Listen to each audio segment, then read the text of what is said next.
तो देखिए अभी अपन इलस्ट्रेशन ले रहे हैं, illustration number 9। Shri Govind is employed in A private concern at Ajmer. Fix salary उनकी 7,200 रुपये पर मंथ। तो 7,200 रुपये पर मंथ है और कुछ सैलरी का आइटम दिया नहीं है। 50,000 का डिडक्शन मिल जाएगा, स्टैंडर्ड डिडक्शन। आगे दे रखा है इंटरेस्ट ऑन अनलिस्टेड डिबेंचर 37,440 और ये रिसीव्ड है। और आपको याद है जब भी रिसीव्ड है इसका मतलब टीडीएस कट के मिला है तो उसको ग्रॉसअप करना पड़ेगा। 10% पे टीडीएस कट चुका है तो 37,440 90% है तो 100% कितना होगा, ये टोटल इनकम आ गई। लॉन्ग टर्म कैपिटल गेन आपका 20,000 रुपए है, वो आपका 20,000 टैक्सेबल हो गया। यहां तक का टोटल करोगे तो आपका ग्रॉस टोटल इनकम जो है वो आपका आ जाएगा। देखिए ऐसा है, इंटरेस्ट रिसीव्ड जब भी लिखा हो तो उस पर टीडीएस लगा होता है और नॉर्मली जितने भी डिबेंचर होते हैं उस पर टीडीएस की जो रेट होती है 10% होती है। यानी आपको जो पैसा मिलता है वो 10% टीडीएस कट के मिलता है, यानी आपको पैसा मिलता है 90%। इसीलिए 37,440 90% है तो 100% कितना होगा, 41,600। अब कहता है during the previous year he had made the following payment.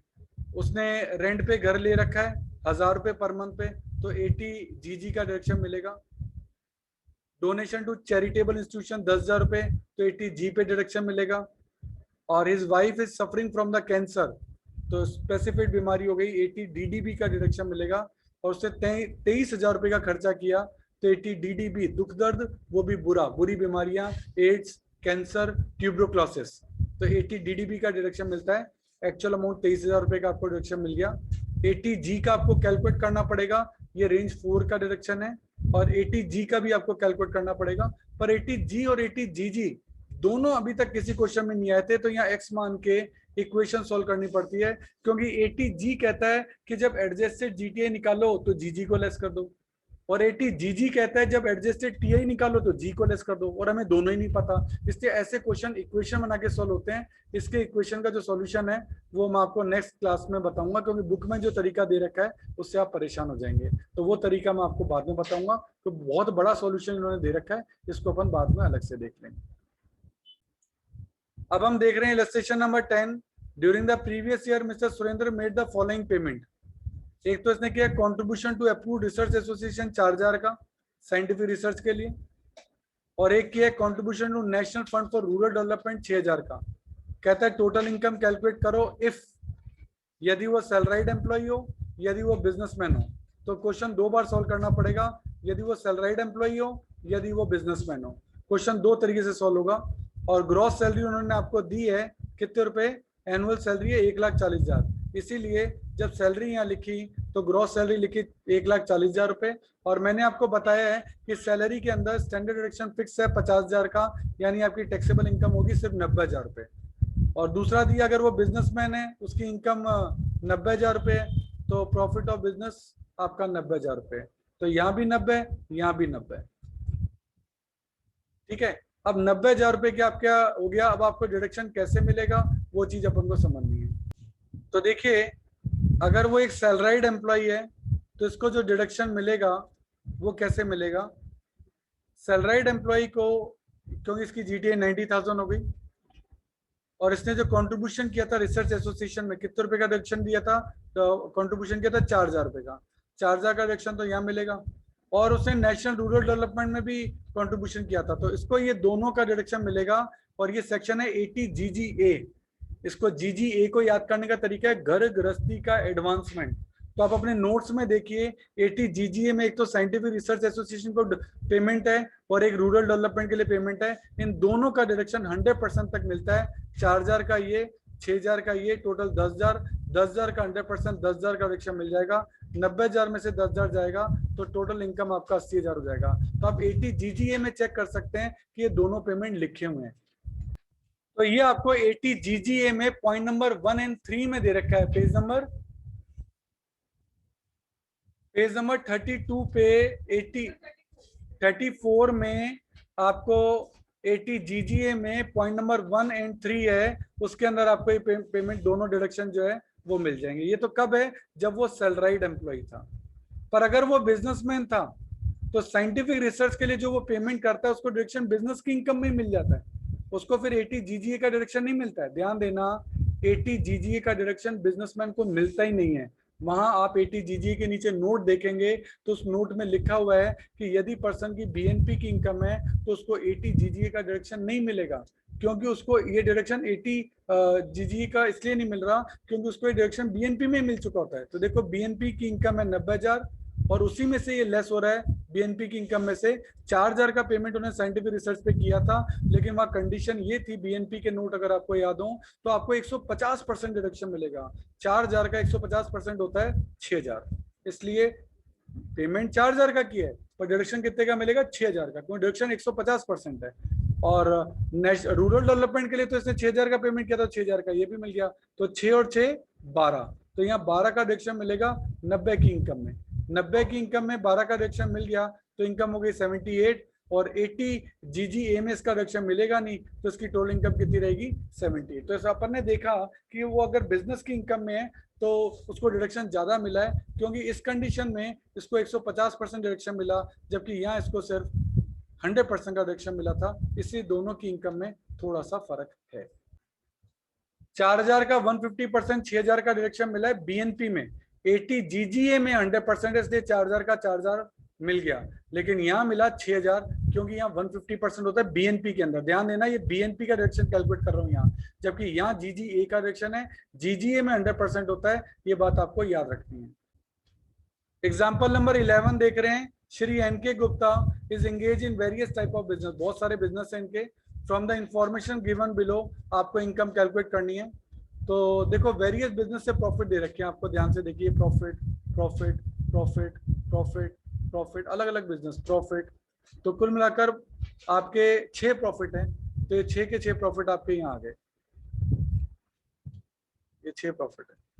ये आपकी आगे gross total income, gross total income में से डिडक्शन देने हैं। देखिए डिडक्शन क्या क्या है, लिखा है repayment of loan of 98,000 including interest of 80,000 which was taken for 5 year ago for financial institution for higher education of the son। अपने बेटे के लिए उसने लोन लिया था एजुकेशन के लिए, और उस एजुकेशन के लोन पर जितना इंटरेस्ट आप चुकाएंगे, ध्यान देना एजुकेशन का मतलब हो गया 80E, और उसमें जितना भी इंटरेस्ट आप चुकाएंगे, प्रिंसिपल नहीं, इंटरेस्ट आप चुकाएंगे, उसकी छूट आपको मिलेगी।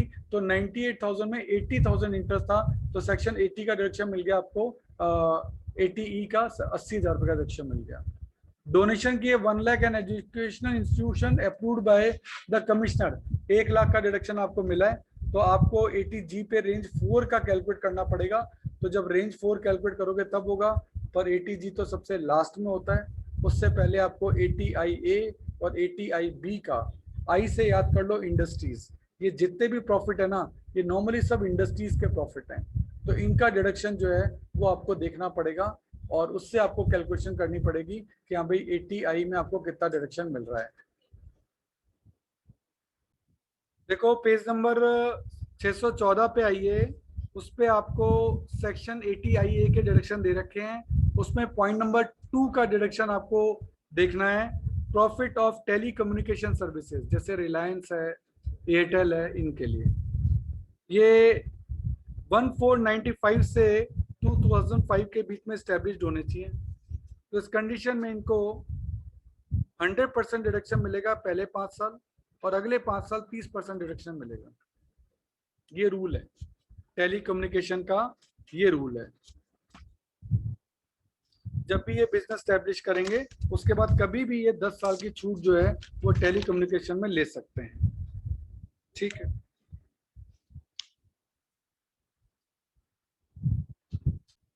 देखो हमारे पॉइंट नंबर 1 में लिखा हुआ है कि 6 लाख का हमने टेलीकम्युनिकेशन से प्रॉफिट कमाया, लेकिन बिजनेस सेटअप हुआ था 2004 में, ठीक है मान लिया। 10 साल तक डिडक्शन मिलेगा तो वो तो 2014 तक खत्म ही हो जाएगा, और हमारा चल रहा है 2019-20। तो इस कंडीशन में आपको ये डिडक्शन नहीं मिल सकता, इसलिए 6 लाख का डिडक्शन 80IA के अंदर नहीं मिला। चेक करो 80IA में 5 लाख और 10 लाख दे रखे हैं, ये 5 लाख और 10 लाख तो ये वाले हैं industrial park and distribution of power के लिए, ठीक है। और देखें अपन इंडस्ट्रियल पार्क के लिए पॉइंट नंबर 3 दे रखा है, और इसको दे रखा है कि ये स्टैब्लिश होना चाहिए 1/4/1997 से 2006 के बीच में। तो हमारा देखिए इंडस्ट्रियल पार्क हुआ है 1 अप्रैल 2010 को स्टैब्लिश हुआ, और हमारा 2011 तक स्टैब्लिश होना चाहिए, हो गया, उसकी रेंज में आ गया। कहते हैं 100% डिडक्शन मिलेगा 10 कंसेक्यूटिव ईयर तक आउट ऑफ फर्स्ट 15 ईयर। पहले 15 सालों में कोई भी 10 साल ले लो आप, तो अभी पहले 15 साल हैं और हम उसका डिडक्शन ले सकते हैं। तो अपन ने 5 लाख का डिडक्शन ले लिया, ये 5 लाख जो है उसका डिडक्शन अपन ने ATIA के अंदर ले लिया। फिर आपका ये डिस्ट्रीब्यूशन ऑफ पावर के लिए, इसके लिए आप अपने उस टेबल में देखिए पॉइंट नंबर 4 कि ये बिजनेस स्टैब्लिश होना चाहिए 1493 से 2017 के बीच में, और उस पर भी 100% डिडक्शन है। तो जरा चेक करें, आपका डिस्ट्रीब्यूशन ऑफ पावर के बीच लिए है पॉइंट नंबर 3 में, 10 लाख का प्रॉफिट है और उसी रेंज में आपका स्टैब्लिश हुआ है, तो पूरे 10 लाख का डिडक्शन आपको यहाँ ATIA के अंदर मिल जाएगा। 15 लाख का डिडक्शन ATIA का डिडक्शन हो गया। और कौन से बिजनेस हैं देखो, इंडस्ट्री स्टैब्लिश इन 1494, ऐसे ही बैकवर्ड स्टेट, ऐसे ही backward state in district category B, ये सब आपको टेबल नंबर पेज नंबर 619 में मिलेंगे। वहाँ ATIB की डिडक्शन है और वो कोई भी इस कैटेगरी को शायद मीट आउट नहीं कर रहे, इसलिए ATIB का डिडक्शन नहीं दिया। अपन एक एक करके चेक करते हैं। तो 2,20,000 का डिडक्शन नहीं दिया है। इंडस्ट्री अगर आप कोई बनाते हैं और ये स्टैब्लिश कब है, पॉइंट नंबर 4 में देखिए आपके, ये 94 की इंडस्ट्री है, तो 10 साल तो कभी के कंप्लीट हो गए, 15 साल भी कंप्लीट हो गए तो डिडक्शन नहीं मिल सकता। फिर पॉइंट नंबर 1 में दिया बैकवर्ड का 1 लाख का प्रॉफिट है और बैकवर्ड के लिए आपका प्रॉफिट है 1 लाख का पॉइंट नंबर 5 में, और ये भी 2003 में स्टैब्लिश्ड है, तो ऑब्वियसली इसके भी 10 साल कंप्लीट हो चुके हैं, डिडक्शन नहीं मिलेगा। पॉइंट नंबर 6 में देखिए 80,000 है और बी कैटेगरी ये वाला है और 80,000 रुपये का प्रॉफिट है। और बी कैटेगरी का अगर आप नोटिंग में देखेंगे तो ये आपका टेबल में पॉइंट नंबर 5 मिलेगा कैटेगरी बी का बैकवर्ड डिस्ट्रिक्ट, और 94 से 2004 के बीच में होना चाहिए, तो स्टैब्लिश तो उसी में है। लेकिन इसका डिडक्शन भी केवल 8 सालों तक मिलता है, पहले 3 साल तक 100% और अगले 5 साल तक 25%, पर 8 साल तो इसके कब के ही कंप्लीट हो गए, ये तो 2003 का, तो 2011 में ही कंप्लीट हो चुके होंगे, इसलिए इसका डिडक्शन नहीं मिलेगा। तो इतनी सारी डेट वेट याद करना बहुत ही मुश्किल काम है, तो गॉड ब्लेस यू कह सकता हूँ आप लोगों को कि भगवान करे आपको ये टेबल याद हो जाए, बाकी इससे ज़्यादा इसमें पूछेंगे नहीं, तो इसलिए डिडक्शन इसका कुछ ATIB का मिला नहीं है। अब ATG का डिडक्शन देना है, रेंज 4 का है, तो उसके लिए पहले आपको एडजस्टेड GTI कैलकुलेट करनी पड़ेगी। तो अपन पहले एडजस्टेड GTI कैलकुलेट करते हैं, रेंज 4 का है, तो GTI कितनी है 25 लाख, माइनस LTCG है नहीं, माइनस STCG अंडर सेक्शन 111 है नहीं, माइनस अदर डायरेक्शन 80,000 और 15 लाख, तो ये आ जाएगा 9,20,000। हाँ, ATG सबसे लास्ट में कैलकुलेट होता है, इसलिए आप इसको सबसे लास्ट में ही कैलकुलेट करना जिससे याद रहे। ये आ गई एडजस्टेड GTI, इसका 10% होता है 92,000। इसको कंपेयर करेंगे डोनेशन से, डोनेशन था आपका 1 लाख, तो 92,000 या 1 लाख, ये तो है 10% ऑफ एडजस्टेड GTI, ये है डोनेशन, दोनों में से जो कम हो यानी 92,000, और रेंज 4 पे डिडक्शन की लिमिट है 50%, तो 92,000 का 50% 46,000, इसीलिए यहाँ 46,000 का डिडक्शन दिया गया है। ये डिडक्शन का टोटल कर दो, GTI में से डिडक्शन को लेस कर दो, आपकी टोटल इनकम आ जाएगी। इस टोटल इनकम पर आपको टैक्स लगाना है। देखो इसी टाइप का एग्जाम्पल नंबर 15 है, उसमें भी देखो ये प्रॉफिट दे रखे आपको, सब प्रॉफिट है, तो वही सारे प्रॉफिट आपके यहाँ आ जाएंगे, GTI आ जाएगी, और देन वही ATIA और ATIB की टेबल आपको वहाँ देखनी है और उसका डिडक्शन चेक करने हैं डेट वाइज, ईयर वाइज, उससे फिर आपकी टोटल इनकम निकलेगी। ये ATIA और IB की टेबल जो है वो आपको रेफर करनी पड़ेगी, क्योंकि उसको याद करना थोड़ा मुश्किल काम है, एक बार आपको रेफरेंस में लेना ही पड़ेगा। नेक्स्ट सेक्शन अपन समझ रहे हैं, deduction respect of employment of new employ, section 80JJAA। ये आपके नोट्स में नहीं है, इसलिए आप इसको एक बार समझ लें। गवर्नमेंट ने ये वाला जो रूल है ये किस लिए दिया है कि आप कोई नई ऑर्गेनाइजेशन बनाते हो, उसमें नए एम्प्लॉय रखते हो, तो जो नए एम्प्लॉय रखते हैं उनकी सैलरी का 30% ऑफ एडिशनल एम्प्लॉय, आप जितने इस साल में नए एम्प्लॉय रखेंगे उनकी सैलरी का 30% का रिडक्शन आपको 3 सालों तक मिलेगा। तो गवर्नमेंट चाहती है कि आप नए एम्प्लॉय रखें। अब नए एम्प्लॉय रखें तो आपको कुछ चीज़ों का ध्यान रखना पड़ेगा। एडिशनल एम्प्लॉय कॉस्ट आपको लेनी है। जो नए एम्प्लॉय रखोगे उनकी जो सैलरी होगी in the first year of new business, जो भी आप एम्प्लॉय रखेंगे उसमें आपको डिडक्शन जो है मिल सकता है। इसमें चीजों का ध्यान रखना कि एडिशनल एम्प्लॉय लेने जो इस साल आपने नए रखे, उससे पुराने वाले नहीं लेने हैं। इसमें आपको ये ध्यान रखना है कि उनकी जो पीरियड है वो any employ employed for a period of less than 240 days during the previous year, मतलब ये कंडीशन पूरी करनी है। इसमें सभी एम्प्लॉय लेने, कौन से नहीं लेने, shall not include the number of additional employees, इसको नहीं लेना। जिसकी सैलरी 25,000 से ज्यादा हो उसको नहीं लेना। इसके अलावा 240 दिन से कम काम किसी एम्प्लॉय ने किया, मान लो आपने ठेके पे एम्प्लॉय रखे तो वो 240 दिन से कम काम कर रहे हैं, उनको नहीं लेना। An employ who does not participate in recognised provident fund में जो कंट्रीब्यूट नहीं करता उसको नहीं लेना। तो कुल मिला के रूल हैं, उसके हिसाब से ही आपको चलना पड़ेगा। वो 80JJA आपका कहलाता है। इसी की प्रैक्टिस के लिए इलस्ट्रेशन नंबर 13 दिया है, अपन उसको देखते हैं। देखिए, mister Ramkishan has commence the business of manufacture of computer. उसने 350 नए एम्प्लॉय रखे। कैसे रखे, ये तो है number of employ. Date of appointment कब है, डेज निकालने के काम आएगी। रेगुलर है, ये कैजुअल है, तो ध्यान देना ये कैजुअल है। तो मैं आपको बता रहा हूँ केवल रेगुलर इनकम वाले एम्प्लॉय के ऊपर ही आपको 80JJA का डिडक्शन मिल सकता है, तो कैजुअल पे मिलेगा नहीं। और इनकी सैलरी 26,000 है, 25,000 से ज्यादा की होती है उस पर मिलता नहीं है, तो इस पर भी नहीं मिलेगा।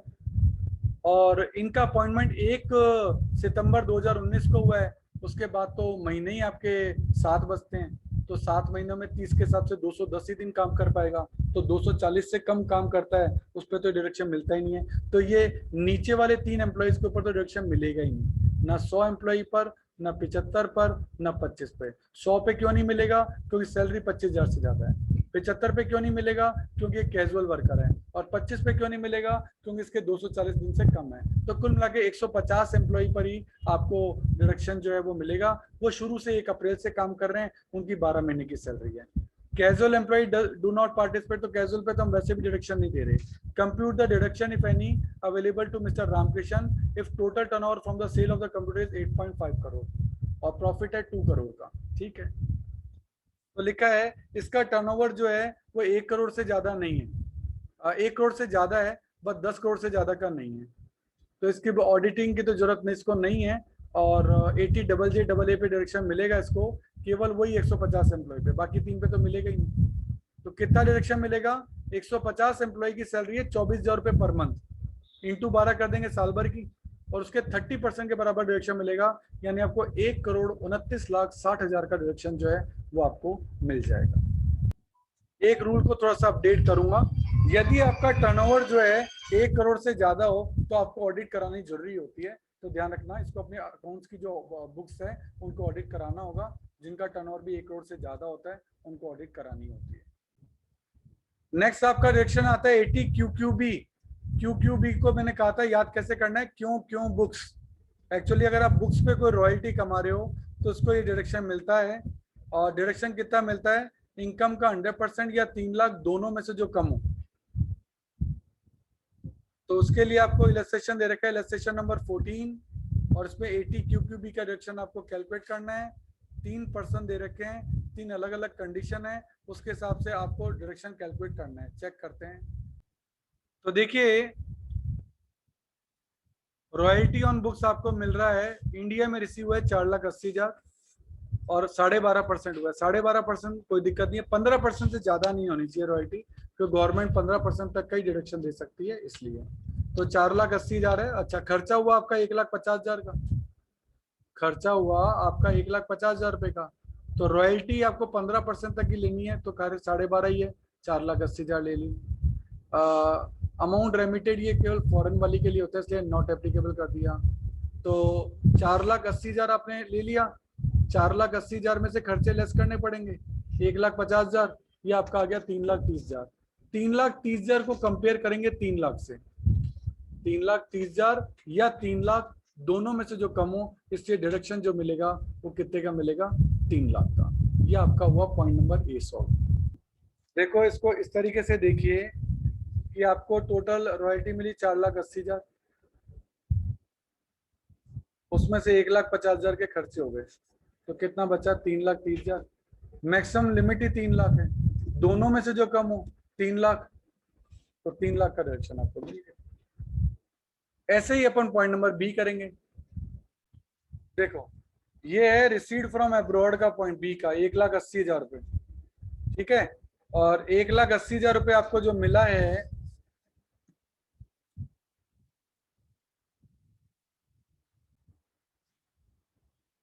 तो देखिए यहाँ जो आपको रॉयल्टी मिली है वो मिली है 1,80,000, और ये अब्रॉड से मिली है, और ये मिली है 18% के हिसाब से। तो पहली बात तो 18% इनकम टैक्स एक्ट मानता नहीं, वो तो 15% मानता है। तो आपको कन्वर्ट करना पड़ेगा कि 1,80,000 जो है ये तो 18% है, तो 15% कितना होगा? तो ये निकलेगा 1,50,000।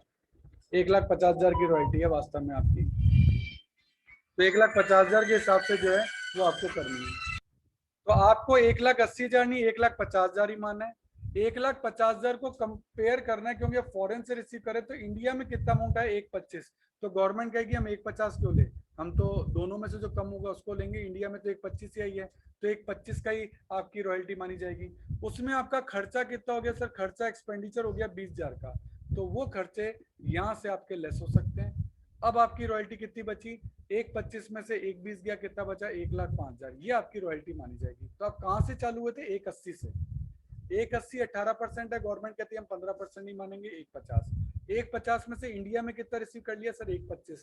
दोनों में से जो कम हो तो 1,25 को लेना है। उस 1,25 में से खर्चे अलाउड हो गए, अब बचा 1,5। इस 1,5 को 3 लाख से कंपेयर करें जो कि मैक्सिमम लिमिट है, दोनों में से जो कम हो 1,05,000, इसलिए डिडक्शन जो मिलेगा वो 1,05,000 का मिलेगा। और इसी तरीके से आपका पॉइंट नंबर सी का भी जो है वो आपका सॉल्व होगा।